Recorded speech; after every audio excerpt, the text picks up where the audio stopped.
আসসালামু আলাইকুম। সুপ্রিয় শিক্ষার্থী বন্ধুরা, সহজে শিখোর পক্ষ থেকে তোমাদেরকে স্বাগত জানাচ্ছি আজকের এই ভিডিওতে। তো সহজে শিখো গণিত এই সিরিজের আজকের যে ভিডিও, সেখানে আমরা লেকচার 5 নিয়ে হাজির হয়েছি। আমরা আলোচনা করব গাণিতিক বাক্য নিয়ে এবং আজকের এই পর্বে আমরা তোমাদের অনুশীলনীর ৫ নম্বর, ৬ নম্বর, ৭ নম্বর এবং ৮ নম্বর প্রশ্ন নিয়ে আলোচনা করব। তো চলো আমরা আগে প্রশ্নটি ভালোভাবে পড়ার চেষ্টা করি, বুঝার চেষ্টা করি। তো এখানে বলা হচ্ছে যে ১২টি কলা এবং ৮টি পেঁপের মূল্য একত্রে ৳৬১৬ ৳৬১৬ এবং একটি কলার মূল্য যদি ৳৮ হয় তাহলে একটি পেঁপের মূল্য কত এটা আমাদেরকে বের করতে হবে। তো আমি প্রশ্নটা একটু ব্যাখ্যা করি তোমাদের কাছে আগে। প্রিয় শিক্ষার্থী বন্ধুরা, আমরা যদি যেমন এখানে একটা কলার মূল্য আছে আর আমাদের এখানে বলছে নাকি ১২টা কলা আছে, তাহলে আমরা একটা কলার মূল্য যদি ৳৮ হয় তাহলে ১২টার দাম আমরা নিশ্চয়ই বের করতে পারবো। কিভাবে? ৮ আর ১২ গুণ দিব। তাহলে ৮ আর ১২ গুণ দিয়ে যে রেজাল্টটা আসবে সেটা হচ্ছে ১২টা কলার দাম। তাহলে এই যে ৬১৬ এটার মধ্যে ৮টা কলার দাম আছে, আবার ১২টা কলার দাম আছে এবং ৮টা পেঁপের দাম আছে। তো আমরা যদি ১২টা কলার দাম এখান থেকে বাদ দিয়ে দিই তাহলে আমরা কয়টা পেঁপের দাম পাবো? ৮টা পেঁপের দাম।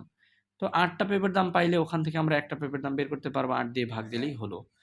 তাহলে আমরা এখন কিভাবে খাতায় করবা তুমি সেটাই করে দেখাচ্ছি। তো আমরা এখন চলো প্রথমত লিখতে হবে সমাধান। আমরা সমাধান লিখলাম। লেখার পরে এখন আমরা লিখব কি?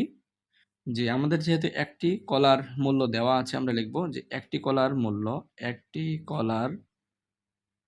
একটি কলার মূল্য বা দাম ৳৮। এখন আমাদের কলা ছিল কয়টা? ১২টা। তাহলে ১২টি কলার দাম বেশি হবে, আমরা জানি বেশি হলে গুণ হয়। তাহলে ৮ গুণ ৳১২। তাহলে ৮-১২ কত? ৳৯৬। তাহলে আমাদের এটা হয়ে গেল। এখন আমাদের এখানে দেখতে পাচ্ছি আমরা ১২টি কলা এবং ৮টি পেঁপের মূল্য একত্রে ৳৬১৬। তাহলে আমরা এই লাইনটা দেখে, দেখে লিখব যে ১২টি কলা এবং ৮টি পেঁপের মূল্য এবং ৮টি পেঁপের মূল্য। ১২টি কলা এবং ৮টি পেঁপের মূল্য কত? ৳৬১৬। এখন তাহলে আমরা যেহেতু ১২টি কলার দাম পেয়ে ফেলছি, আমরা তাহলে লিখব যে ১২টি কলার মূল্য কত? ৳৯৬। এখন আমরা কি করব? লম্বা করে একটা টান দিয়ে দিব। দেওয়ার পর আমরা এখানে বিয়োগ করব।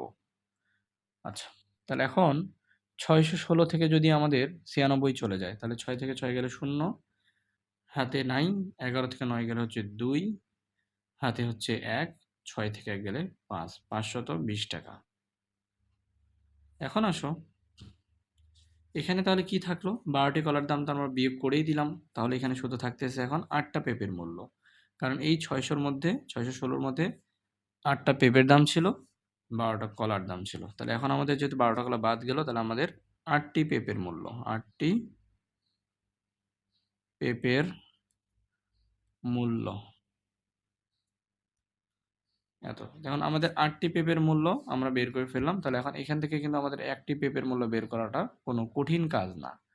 খুব সহজ। আমরা এখন বলব যে একটি পেঁপের মূল্য সমান। তাহলে একটি পেঁপের মূল্য কম হবে। তাহলে ৫২০ ভাগ হচ্ছে কত? ৳৮। এখন আমাদের এই ভাগটা করতে হবে। করার পরে যে রেজাল্ট আসবে সেটাই আমাদের এখানে বসাতে হবে। প্রিয় শিক্ষার্থী বন্ধুরা, তোমরা যদি ভাগটা করে দেখো এদিকে, তাহলে দেখবে যে উত্তর আসবে আমাদের ৳৬৫। তাহলে আমরা কিন্তু এটাই উত্তর দিয়ে দিব। অথবা তোমরা আরেকবার লিখতে পারো যে একটি পেঁপের দাম ৳৬৫। তো আমার মনে হয় তোমাদের আর কারো কোনো বুঝতে সমস্যা নাই। তারপরেও যদি কোনো কোশ্চেন থেকে থাকে অবশ্যই কমেন্ট বক্সে জানাতে ভুলবে না। চলো আমরা তাহলে এবার ৬ নং প্রশ্নটি দেখি। সুপ্রিয় শিক্ষার্থী বন্ধুরা, ৬ নং প্রশ্নটিতে বলা হচ্ছে যে ৫টি গরু এবং ৮টি ছাগলের মূল্য একত্রে ৳৬,২৫,৮০০। এখন এখানে বলছে একটি ছাগলের মূল্য ৳১৭,৬০০, একটি গরুর মূল্য কত? এর আগে যে আমরা গাণিতিক সমস্যাটি সমাধান করলাম ঠিক তার অনুরূপ। এখানে একটি ছাগলের মূল্য দেওয়া আছে, তাহলে আমাদের ৮টা ছাগলের মূল্য এখানে আছে। তাহলে আমরা আগে ৮টি ছাগলের মূল্য বের করে নিব। তারপরে এই টোটাল যে টাকাটা আছে ওইখান থেকে ৮টা ছাগলের মূল্য বাদ দিয়ে দিব। তাহলে তখন ৫টা গরুর দাম থাকবে, ওখান থেকে একটা গরুর দাম বের করতে হবে। খুব সহজ। তাহলে আমরা প্রথমত আবার লিখব সমাধান। সমাধান। তাহলে এখানে একটি ছাগলের মূল্য এত। তাহলে লিখি যে একটি ছাগলের মূল্য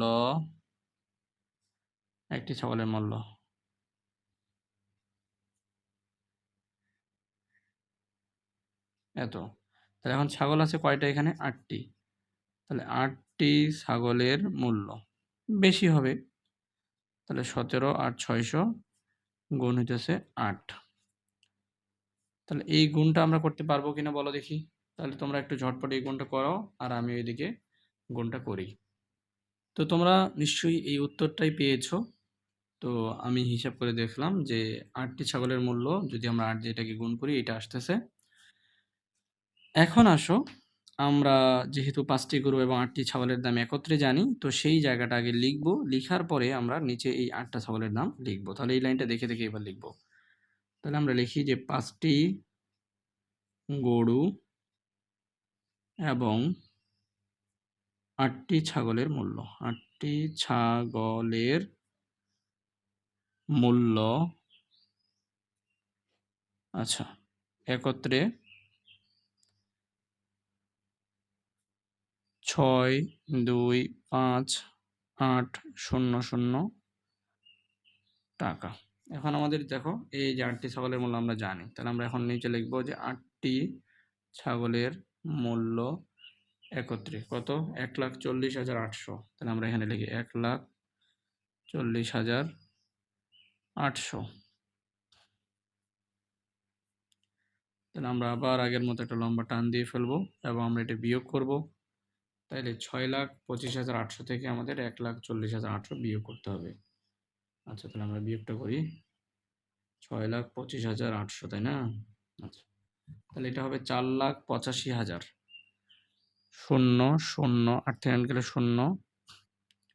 এবার দেখো ৫ থেকে ০ গেলে ৫, ১২ থেকে ৪ গেলে হচ্ছে ৮, হাতে হচ্ছে ১, ৬ থেকে ২ গেলে ৪, ৪,৮৫,০০০ টাকা। তো এখানে এটা কিসের দাম বলো দেখি? ৮টা ছাগল তো বাদ গেল, তাহলে ৫টা গরুর দাম ছিল আর ৮টা ছাগলের দাম একসাথে ছিল।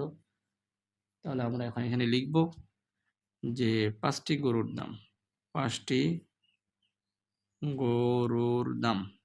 ৫টি গরুর দাম এইটা। তাহলে এখন ৫টি গরুর দাম থেকে আমরা কি করব? আমাদের একটা গরুর দাম দরকার। তাহলে আমরা খুব সহজভাবে লিখব যে একটি গরুর দাম সমান ৪,৮,৫,৩,০ ভাগ হচ্ছে আমাদের ৫টা গরু। যেহেতু এখানে ৫টার দাম একসাথে আছে তাহলে ৫ দিয়ে ভাগ দিলে আমরা একটা গরুর দাম পেয়ে ফেলব। তাহলে আমরা ৪,৮৫,০০০কে আমরা ৫ দিয়ে এখন ভাগ দিব। ভাগ দিব হচ্ছে ৫ দিয়ে। তাহলে তোমরা যদি ভাগ দাও তাহলে দেখতে পাবে যে এখানে উত্তর হিসেবে পাবে ৯৭,০০০ টাকা। তাহলে এক একটা গরুর দাম ছিল কত টাকা? ৯৭,০০০ টাকা। তো খুবই সহজ। প্রথমত তোমাদের যে একটি ছাগলের দাম ওখান থেকে আমাদের ৮টা ছাগলের দাম বের করে নিতে হবে। পুরো দেখে দেখে লাইনটা তুলতে হবে। তোলার পরে এই অংশটা থেকে ৮টা ছাগলের দাম বিয়োগ করে দিতে হবে। তখন ৫টা গরুর দাম থাকবে এবং এই ৫টা গরুর দামকে যদি আমরা আবার ৫ দিয়ে ভাগ করি তাহলেই কিন্তু আমাদের একটা গরুর দাম বের হয়ে আসবে। আর আমাদের কাছে একটা গরুর দাম চাইছে। তো একটা গরুর দাম না চেয়ে যদি আমাদের কাছে ১০টা গরুর দাম চাইতো তখন আমরা কি একটার আগে বের করতাম, তারপর এটার সাথে ১০ গুণ করে দিতাম। অতএব আমরা লিখব অতএব একটি গরুর দাম। তাহলে একটি গরুর দাম ৯৭,০০০ টাকা। প্রিয় শিক্ষার্থীরা, তো আমরা তো ৬ নং শেষ করলাম। এখন ৭ নংয়ে আমরা প্রশ্নটা একটু আগে বোঝার চেষ্টা করি। তো এখানে বলা হচ্ছে যে কেয়া এবং মারুফের মাসিক পারিবারিক খরচ একত্রে ৭০,৫০০ দুইজনের মিলে। এখন বলছে কেয়া অপেক্ষা মারুফের মাসিক খরচ এত টাকা বেশি। কেয়া ও মারুফের প্রত্যেকের মাসিক পারিবারিক খরচ কত? আগে আমি প্রশ্নটা একটু ব্যাখ্যা করি তাহলে তোমাদের জন্য বুঝতে সুবিধা হবে। আচ্ছা তো একটা জিনিস লক্ষ্য করো, কথার কথা এখানে আমি একটা খাতা নিলাম। তো এখানে আমাদের প্রশ্নটাতে বলতেছে যে কেয়া এবং মারুফের মাসিক খরচ একত্রে ৭০,৫০০। তাহলে এখন এইখানে ৭০ লিখলাম, এই যে ৫০০ লিখলাম। এখন পরের লাইনে এসে বলতেছে যে কেয়া অপেক্ষা মারুফের মাসিক খরচ এত টাকা বেশি। তার মানে এই টাকাটার মধ্যে একজনের খরচ একটু বেশি, একজনের খরচ একটু কম। তাহলে খরচ বেশি কত এখানে? ৫,৬০০ টাকা বেশি। তা আমি যদি এখান থেকে ৫,৬০০ টাকা বিয়োগ করে দেই, তাহলে একটা রেজাল্ট পাবো কিনা? তো ৭০,৫০০ থেকে আমি ৫,৬০০ বিয়োগ করে দিই। ৭০,৫০০। তো এখান থেকে আমি বিয়োগ করে দিলাম হচ্ছে ৫,৬০০, ৫,৬০০। তাহলে আমার উত্তরটা আসবে ৬৪,৯০০। আমি ক্যালকুলেটর ব্যবহার করতেছি। এখন আসো, এই যে টাকাটা আছে এখানে কিন্তু ২ জনের সমান, সমান খরচ। কারণ যে বেশি খরচটা আছে ওইটা আমরা অলরেডি বিয়োগ করে দিছি।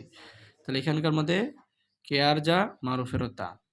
তো কেয়ার অর্ধেক আর মারুফের অর্ধেক। তো এই মারুফের অর্ধেকের সাথে পরে যদি আমি আবার এই যে ৫,৬০০ যোগ দিয়ে দিই, তাহলে আমি কিন্তু আলাদা, আলাদাভাবে মারুফ এবং কেয়ারটা পেয়ে গেলাম। তাহলে আমরা এই গাণিতিক সমস্যাটি কিভাবে সমাধান করব? আমরা প্রথমত বিয়োগ করে দিছি, তাই না? মোটটা থেকে। তাহলে আমরা বলব যে কেয়া ও মারুফের মোট মাসিক খরচ থেকে মারুফের বেশি খরচ বাদ দিলে ২ জনের খরচের পরিমাণ সমান হবে। তাহলে আমরা এই কথাটা দেখে, দেখে লিখব যে কেয়া সমাধান।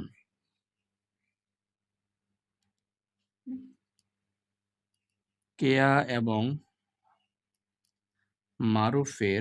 এবং মারুফের মোট মাসিক খরচ থেকে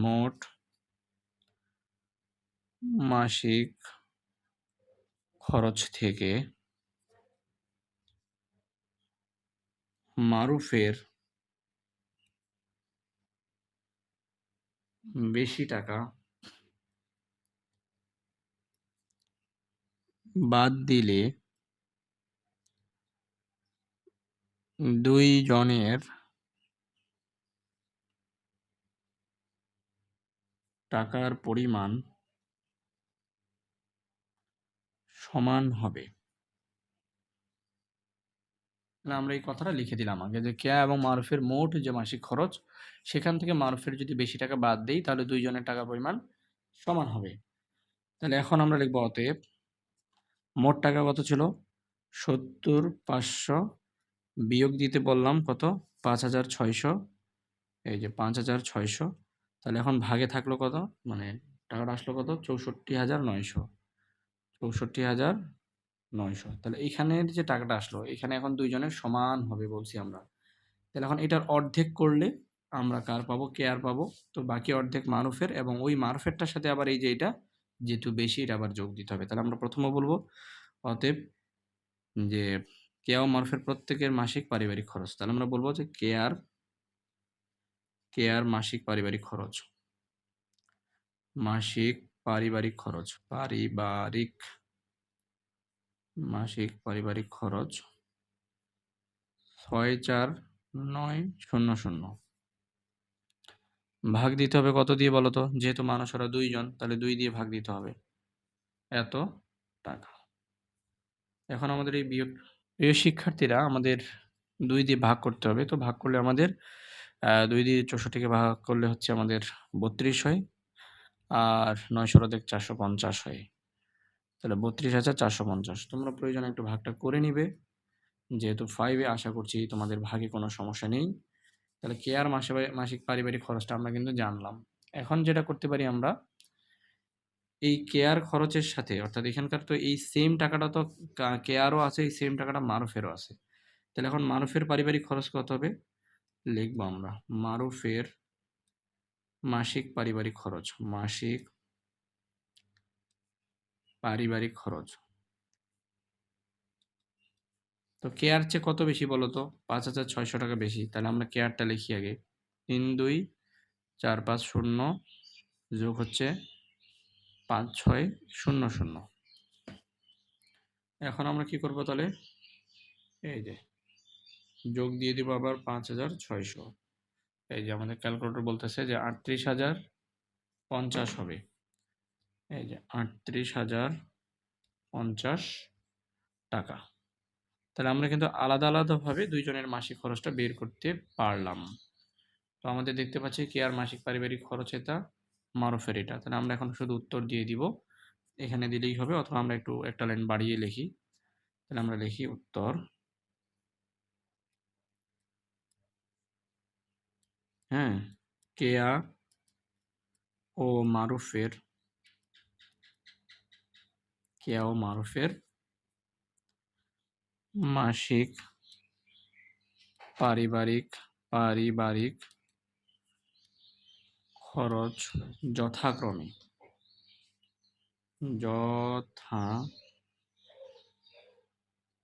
কত কত, কেয়ার হচ্ছে আগে, তাহলে কেয়ারটা আগে দিতে হবে 32,450, এরপরে কমা দিয়ে দিলাম অথবা এবং দিয়ে দিলাম 38,050 টাকা। প্রিয় শিক্ষার্থী বন্ধুরা, একেবারেই হুবহু আরেকটি গাণিতিক সমস্যা। রনি এবং বাসিরের কাছে একত্রে এতটি লিচু আছে, রনি অপেক্ষা বাসিরের এতটি লিচু কম আছে। এখন বলছে যে রনি এবং বাসির প্রত্যেকের কতটি করে লিচু আছে। তো এই কথাটাকে আমি আমার আগেরটার মতো ভাষাটা করে নিতে পারি না। তো এখন আমি একটা তোমাকে বলি যে এখানে একজনের কম আছে বলছে, তো একজনের কম আছে তার মানে এর উল্টা কথা কি, আরেকজনের বেশি আছে। তাহলে আমরা এই কথা বলবো যে রনি অপেক্ষা বাসিরের 64টি লিচু কম আছে। এইখান থেকে অঙ্ক শুরু করব। রনি অপেক্ষা বাসিরের 64টি লিচু কম আছে। তাহলে রনির চেয়ে বাসিরের 64টি লিচু কম আছে। তাহলে অর্থাৎ রনির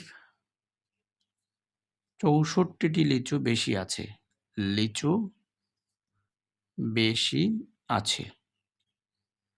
তাই কিনা বলো? যেহেতু রনি অপেক্ষা বাসিরের 64টা লিচু কম আছে, তার মানে কি?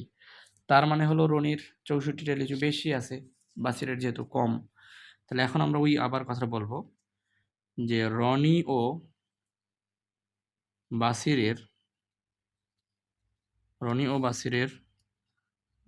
মোট লিচু থেকে, সহজ কথা, রনি এবং বাসিরের মোট যে লিচু থেকে রনির বেশি লিচু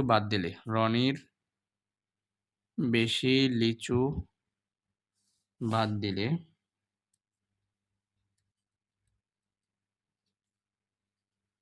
দুইজনের লিচুর পরিমাণ সমান হবে। তো প্রিয় শিক্ষার্থী বন্ধুরা, তো আশা করছি যে তোমরা এতটুকু বুঝতে পেরেছো। দুইটা অংশ, প্রথমত আমরা ভাষাটা আমাদের মতো করে নিলাম, তারপরে আমাদের মেইন যে অংশটা সেটা লিখলাম। এখন আমাদেরকে যেটা করতে হবে, অতএব দিব আমরা, টোটাল হচ্ছে 780, বিয়োগ যাবে হচ্ছে 64। এখন এই যে রনির বেশি লিচুটা আমরা বাদ দিয়ে যদি দেই, তাহলে 780 বিয়োগ হইতেছে 64। 780 বিয়োগ 64 মানে কি? 716। তাহলে এই যে লিচুটা আছে, এখানে রনিরও যা আছে বাসিরেরও তাই আছে। তাহলে এখন আমরা বলবো যে এই যে দুইটা লিচু আছে, তাই না, এটাকে এখন দুই ভাগ করব। ভাগ করে আমরা বাসিরকে কিছু দিব, অর্থাৎ অর্ধেক দিব, এবং বাকি অর্ধেক আমরা রনির জন্য আলাদা একটা পাত্রে রাখবো, এবং ওই পাত্রটার সাথে আবার ওই যে বেশি লিচু যেটা ওটা বাদ দিয়েছি ওটা আবার অ্যাড করে দেবো। তাহলে আমরা প্রথমত কার্ডটা বের করব, যার কম ছিল তারটা। তাহলে বাসিরের লিচু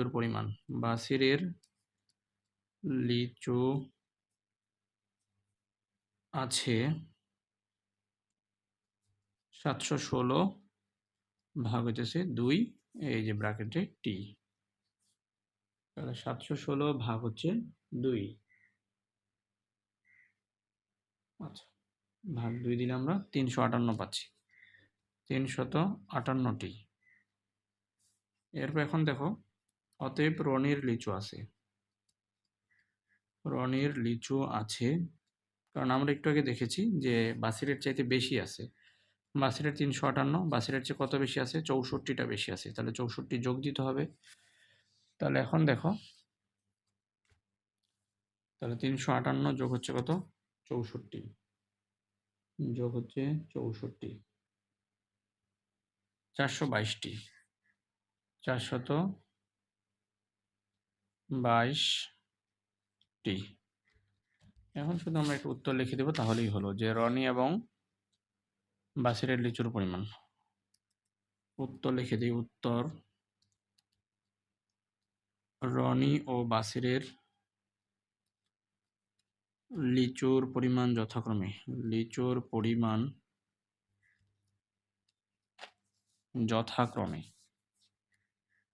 যথাক্রমে মানে একটার পরে আরেকটা, যথাক্রমে। তাহলে রনিরটা আগে বলছি, রনির কত তাহলে বলো? 422 এবং টি দিতে হবে 358টি। প্রিয় শিক্ষার্থীরা, আশা করছি তোমাদের বুঝতে কোনো সমস্যা নাই। সমস্যা থাকলে অবশ্যই কমেন্টে জানাতে ভুলবে না। কে কোথা থেকে দেখছো সেটিও জানাবে। দেখা হবে পরবর্তী ভিডিওতে। যদি ভিডিওটি তোমাদের কোনো উপকারে আসে মনে হয়, তাহলে একটি লাইক করতে ভুলবে না, কমেন্ট করতে ভুলবে না।